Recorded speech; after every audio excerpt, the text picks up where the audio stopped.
You're listening to the Everyday Astrology Podcast. I'm Hilary Scott, your astrologer, and this is the forecast for the week of August 21st to the 27th.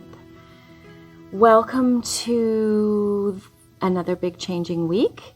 It's been a pretty crazy, energetic month with all this Leo fiery energy in the world.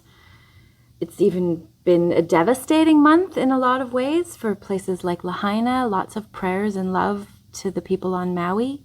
And also where I'm living in Canada, British Columbia is on fire. So many places are being evacuated, different cities. There's 160,000 people displaced right now. So it's very it's just really quite tragic. And my heart goes out and lots of love and moisture out to the world because it's quite devastating and shocking. And I live very close to the woods, so I've got the whole family packing go bags, and maybe we're going to burn. It's something you don't really think you have to think about, but right now you have to think about it, or at least I do, and so many people, especially in this province. And British Columbia has been under a drought for ages now, so all of this forest and mountains and trees are just like tinder waiting to light on fire. And we get constant sprayings of various different chemicals and chemtrails, which are known to be sort of a driver for these fires. So it's kind of freaky. It's a freaky time. Hopefully when this week happens to shift into the Virgo sun and Mercury goes in retrograde, maybe we'll have a relief from the fire. I'm really hoping that, because it's interesting how the energetics of astrology, the frequencies that we're under, really do drive activities on Earth and have to do with things that go down on the planet, very much so. So when the weather is difficult, you can actually see it reflected in the astrology. So if we can move into Virgo, that would, I think, be a relief from this hot energy of Leo, which can be very dramatic. And obviously, the drama is quite apparent in fire. It's shocking. We've got Monday starting out with maybe a little difficulty. You might be feeling a little angsty, or investigating will be interesting to you. The moon will go into Scorpio, and it's also squaring Pluto that day. So Pluto just wants to know that truth, the deep, dark truth of it all. And it doesn't fear to go into the face of difficult situations and to look into what the real truth is about things. So that energy is going to be starting off the week. We'll have the Scorpio moon. You might be feeling everything quite a lot more, which is part of the reason Scorpio is so kind of a digging, investigative, suspicious sign, because they're very feeling and can feel everything that goes on. So when there's something fishy, they usually can sense that. So if you need to find something fishy, now's your time. Tuesday, we do have a kind of difficult day, I must say, between Venus squaring Jupiter and Mars in opposition to Neptune. Those are the big energies of that day. And the Venus opposition Jupiter, it could be, or not opposition, sorry, square Jupiter could be like a kind of what could it be? Venus square Jupiter can expand things. You might find that your values are changing, or that maybe you're kind of thinking bigger than you should. You might be a little bit more tone it down a little bit. Be more specific and detailed as we move. We're very close to moving into the Virgo sun on Wednesday when the sun moves to Virgo, and then also Mercury retrograde. So don't bite off more than you can chew. Also, you might just be kind of more easily fired up than usual, or attracted to situations that don't actually harmonize with you. They're kind of off kilter from what your true values are. So just be aware of that. Just be open to what might go down when Venus and Jupiter are squaring each other. That same day, we also have Mars opposition Neptune. Those energies are so different from each other because Mars really just wants to like go, go, go, go, and move and act and be a warrior and use its courage. And Neptune is a lot more about spiritualizing everything, like understanding the spiritual implications of situations, connecting into the cosmos and how we're all connected and how we're all one is very Neptunian, whereas Mars can be more like sort of just very, like, I think mundane, but not in like, oh, like it's so stupid, but just that it's like the earthly plane on everything real, and the third dimension is mundane astrology. So Mars kind of gets things going in that area.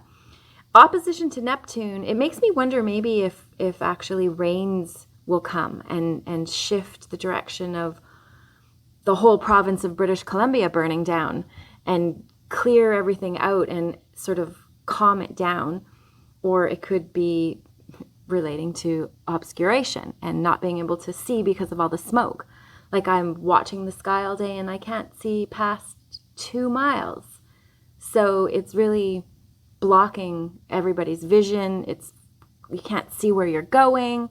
It's really interesting how fog and smoke and those sorts of things, they obscure reality, and Neptune rules those things. So you might not be seeing things clearly. Just realize that things are not necessarily what they seem. If you can use and utilize that energy for the positive, you would maybe do some sort of creative work of art, or maybe you would volunteer or help out in some way for the betterment of all and work for the community, and maybe donate or just whatever you can do to help people that are in need. And with all these fires burning, there's a lot of people and a lot of animals in need right now. We do have Wednesday, the big day of the week, when the sun moves into Virgo. That'll be the afternoon, Pacific Standard Time. That's also a big day. The Mercury will be going retrograde that day. And there is an opposition to Uranus, so like sudden shocking situations that you didn't expect can occur. Like it is, Uranus is like flash bolts of understanding, and it reveals the truth, and it acts in a way that changes reality very quickly without warning. So that's kind of active that day. And Mercury at around 1 p.m. in the afternoon is going to go retrograde. And that's till September 15th. And it gives you a chance, especially because it's retrograding in Virgo, it gives you a chance to really get your ducks in a row, to really figure out what needs to be ordered and careful, like pack your go bag. Now I feel like probably everyone on the planet needs to have an essential bag packed just in case they need to run for their lives. So make sure you have in there whatever you might need. Like maybe you only have 1 or 2 pictures of your grandparents, or those sorts of keepsakes that you won't be able to replace. Make sure you have those in there. I'm still thinking about what needs to be in my bag, trying to figure it out, like out of a whole life's worth of belongings. How do you decide what to take when you're running for your life? It's a big decision. So make sure you think about it. I mean, at least I need to make sure to think about it. Water is probably a good idea. And probably if you're running for your life, you won't even care if you lose all your earthly possessions. So there's always that. That's a bright side. But with Mercury retrograde, we do, it's not a moving forward time. It's a looking back and figuring out the details and figuring out what you need to do to get things in order. It's a great time to do really deep cleaning and really deep organizing. Maybe tap into some feng shui information, which is always very helpful with like the flow of energy in your home. Maybe you have things that are like tripping you up in your environment, or too much clutter in your wealth sector, or clutter somewhere in your health sector. Like wherever things aren't able to flow smoothly in your home, you can often look to your life and the areas that relate to the bourgeois and realize, oh my gosh, like this is where I have a bunch of clutter piling up, or dead plants that I haven't dealt with. And if you clear those up, it's like a map to sort of the etherical reality where reality is created. So it's interesting. Virgo is a good energy to use that. Also clean up your diet, or what you're, maybe you need a certain supplement, or maybe you need to drop gluten, which most of us need to drop from our diet, or sugar, obviously, everybody needs to drop that from their diet. So whatever you can do to kind of become your very best self, Virgo is just super into that, super into getting in shape and concerning themselves with health and doing things that are like very wholesome. And the wholesome activities and habits that you create this like long, healthy life for yourself. So whatever you need to do to tap into that, now's the time. Virgo Mercury retrograde will be very helpful to help you do that. So make sure that you write things down. Make sure you like make a list. Lists are always good. And you can go back to the list when you're confused, which is very helpful because Neptune is strong right now and it can confuse us and mislead us and hide things that we need to know. So just know, and you will with Mercury retrograde, you don't have all the facts. You don't know, don't sign any documents, don't sign contracts, don't, just be conscious that it's a time to review. If you have to sign something, hire someone to look things over or someone you trust to make sure that you're not missing any details in a contract. Don't buy a car, don't buy computer equipment. All these things can have problems that you don't realize are there when Mercury is retrograde. But if you review, redo, reorganize, rework, reconnect, all the words seem to work beautifully in Mercury retrograde, including retrograde.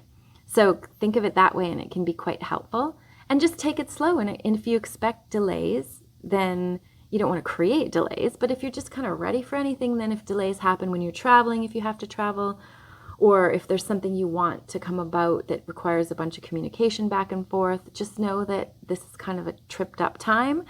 There will be snafus in communications. There always are. You might expect even someone from the past to show up in your life and they want to connect with you to calm things down or to sort something out that wasn't sorted before. It doesn't always mean that this person's coming back and it's meant to be. It could just be literally like a karmic resolution presenting itself. Or you need to understand how you've carried on this particular pattern and this past person connects to that in some way. So keep your eyes open. You can also find things when Mercury is retrograde, like lovely things like money and jewelry and things you lost that you thought you would never find somehow have a magical way of turning up in Mercury retrograde, which is super cool. So that same day, we've got a lot of sextiles, which help move things along in a supportive way. It's an opportunity for you that you can reach for. You have to reach for it. It's not going to fall in your lap like a trine might, but a sextile is like, here's an opportunity, but you have to just be ambitious enough to reach for it. Do what you need to do to get it done, to go forward, to move forward, and you will find that there's opportunity everywhere. So it's an interesting time for sure. On Thursday, there is a trine between Pluto and Mars. Pluto is the deep diver. Pluto wants to know, it wants the truth. Mars trining Pluto will actually fire it up, and there will be like an energy able to connect to what's deep and hidden, or what you need to know to clear the subconscious programming so you can move forward in life. That's the wonderful thing about Pluto. Often it will reveal difficult circumstances or emotions or repressed material, but it's nothing you can't deal with. Sometimes you have to sacrifice something with Pluto. You have to like let go of a beloved dream or a shit relationship or a job that you just hang on to because you're too scared to try something new, and let yourself stay in that state of unknowing long enough for reality or to rework itself. And that's the kind of thing that Pluto can help. You might feel a little touchy and a little irritated. The Sagittarius moon is happening that day as well. And that will give you kind of like a lust for truth on top of this Pluto-Mars energy. Saturn's in there kind of putting on a damper on things or making things feel burdensome. When Saturn's involved and you're distracted or kind of avoiding responsibility, it can create this like depression or anxiety or feeling of burden and overwhelm that can all be solved with just a little work. Saturn loves it when we work and take responsibility and do our best adulting.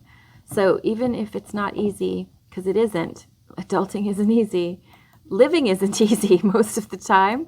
If we put a little work into it, then Saturn helps us structure it in such a way that we feel safe and secure, and we know we're building something for the future and for our future generations. So think of it that way.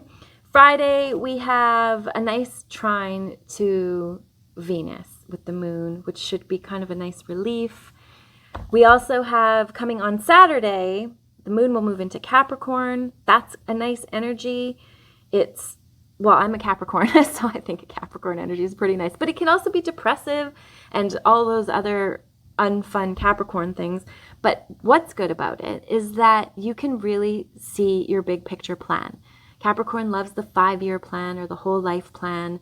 It's a great time to do mind mapping or anything that requires anything that requires linear, structured thinking can be done when the Capricorn energy is in the house. It's also just a great time to kind of think in terms of future generations and what you want to create for your loved ones and your offspring and what do you want to leave behind? What is your legacy? What will you offer to humanity from your efforts in this world? That's very kind of high level Capricorn thinking. It can also be low level. I mean, it can be like land investors, like hitting up all the people that lost their stuff on Maui, in Lahaina. They're already hitting people up to sell their homes and their land, which they've been trying to get for eons, and the locals would never sell. But now there's little strictures that they just put in, laws that they pass, that if there's some kind of natural disaster, then the rezoning will allow for the land to be taken by the state. And people are already trying to get their insurance policies to pay, and the insurance policies are saying, no, sorry, it's been rezoned. We don't owe you anything. So that could even be Capricorn, which is super dark and evil. So, I mean, there's a good and a bad side to everything. Speaking of Saturn and the dark side, we have the Sun opposition Saturn on the 27th, the same day Mars moves into Libra. So the Sun is opposition Saturn. Saturn, again, can be like, yes, it's ambitious and it can set 5-year plans, but it can also be ruthless and the kind of energy that will like step on whatever it needs to step on to get where it's going. It's very business oriented. Bottom line, are we profiting here? That is one kind of very lower level manifestation, but we might be dealing with that in some way right now on Sunday. The Sun energy is in Virgo, which gives a ability to kind of see the details. So there might be this sort of like an ability to see all the little details that seem not clear in usual circumstances. So keep that in mind. Know that you have the ability to know what's going on. Use your thinking cap. Maybe even put your tinfoil hat on if you need to kind of think outside the box and figure out what might be going on under the surface of things that would be helpful to have an alternative view on. That can be helpful with this as well right now. Mars going into Libra. I think that though Mars is not comfortable in Libra because it's ruled by Aries, it could give us an opportunity to be more considerate of others, consider harmony and peace and justice and the things that Libra stands for, the sort of high ideal, high-minded things that Libra stands for. Although Mars is not comfortable there because it's, it wants to fight and like progress and move in the direction it wants to move. So there can be sort of a misfit feeling going on with that while Mars is traveling through Libra. So as you can see, this is a pretty busy week. There's a lot going on. Mercury retrograde is always a big one. The sun shifting signs also big. So take note of Wednesday to see if you do feel those shifts and kind of shift gears too. Like it becomes a little more serious when we go into harvest time, which the Virgo energy is standing for, is the harvesting energy of all of our hard work. So what do you need to harvest? And the Mercury retrograde will help you go over that and see, what do I need to harvest? What from the last 3 months or 6 months have I learned or, figured out? What needs to go? What needs to stay? It's a good time for that. So there is a synchronicity. I want to send all my love and prayers to Lahaina and the people on Maui, and also to people suffering from these fires all over the world, because It's not just British Columbia, which I'm so fearful is just going to burn to the ground, but fear is obviously not the energy I want to send out. But there's places all over the world that are experiencing this, and it's quite terrifying. So send love and send like rain and send calm energy, like calm the winds, because the winds are such a problem with energy like this. Thank you so much for listening. Very much appreciated. I hope that you're calm and peaceful and happy, and that things are going exactly how you want them to go.